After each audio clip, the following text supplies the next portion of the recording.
Vous savez, j'ai découvert qu'il y a des moments dans la vie, il faut apprendre à se fortifier soi-même. Il faut apprendre à s'encourager soi-même. Il faut apprendre, en fait, à se booster soi-même. Parce que j'ai découvert que c'est pas tellement que les gens ne veulent pas être là pour toi. Mais c'est que parfois les gens ne peuvent pas. Parce que les gens eux-mêmes, ils ont leurs problèmes. Et si tu dois attendre parce que tu vis une maladie, parce que tu as vécu un divorce, parce que tes affaires vont mal, parce que tu as des problèmes dans ton foyer, parce que tu as des problèmes avec tes enfants, parce que tu as des problèmes dans ton lieu de travail, si tu attends que les gens viennent t'apporter du secours et que les gens ne viennent pas, tu seras frustré parce que je vous assure que, et j'ai découvert même en regardant la Bible que même Dieu, il y a des moments où Dieu ne nous fortifie pas. Dieu nous dit, fortifie-toi toi-même. Dieu va se révéler à Josué. Dieu dit à Josué, Moïse vient de mourir. Dieu dit à Josué, fortifie-toi et prends courage. En fait, Dieu n'est pas limité en force. Dieu n'est pas limité en puissance et en capacité. Qu'est-ce qui fait en sorte que Dieu est conscient que Josué est à terre? Josué est ébranlé dans son âme parce qu'il a perdu son père spirituel, presque son père. Mais Dieu dit à Josué, fortifie-toi et prends courage. Parce que Dieu comprend bien qu'il y a des moments, tu ne dois pas attendre que l'aide vienne de l'extérieur. L'aide doit venir de toi. Et la plupart d'entre nous, on se retrouve à faire 38 ans au niveau de la piscine de Bethesda parce que justement, on attend, comme ce paralytique-là qui a attendu pendant 38 ans, que l'aide vienne. Il a dit à Jésus, je n'ai personne. Ce gars va dire à Jésus, je n'ai personne. Vous et moi, nous sommes d'accord, ce que ce gars l'a dit, ce n'est pas la vérité. Parce qu'à aucun moment, la Bible ne dit que ce gars est né au niveau de la piscine de Bethesda.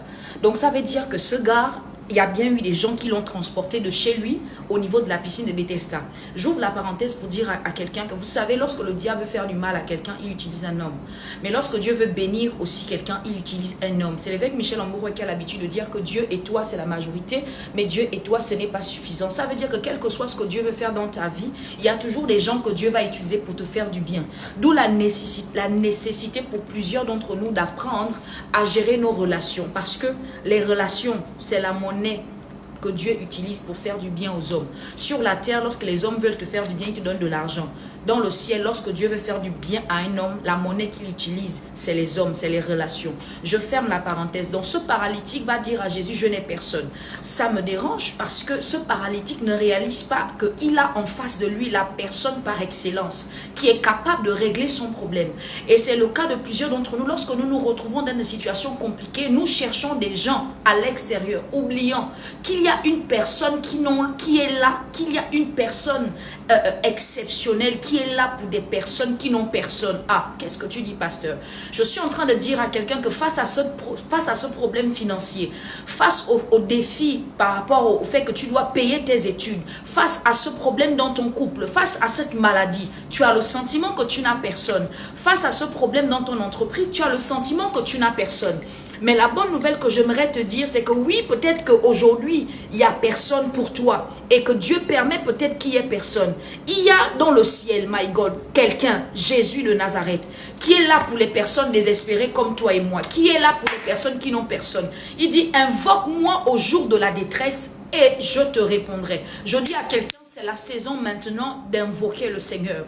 Tu es resté dans ce désert pendant longtemps, attendant que les gens viennent te fortifier, attendant que les gens viennent t'aider. Mais j'ai envie de dire que est-il possible que Dieu permet que les gens t'oublient parce qu'il veut que toi-même tu puises en toi la capacité et la force nécessaires pour te lever et décider de commencer à avancer. Écoute.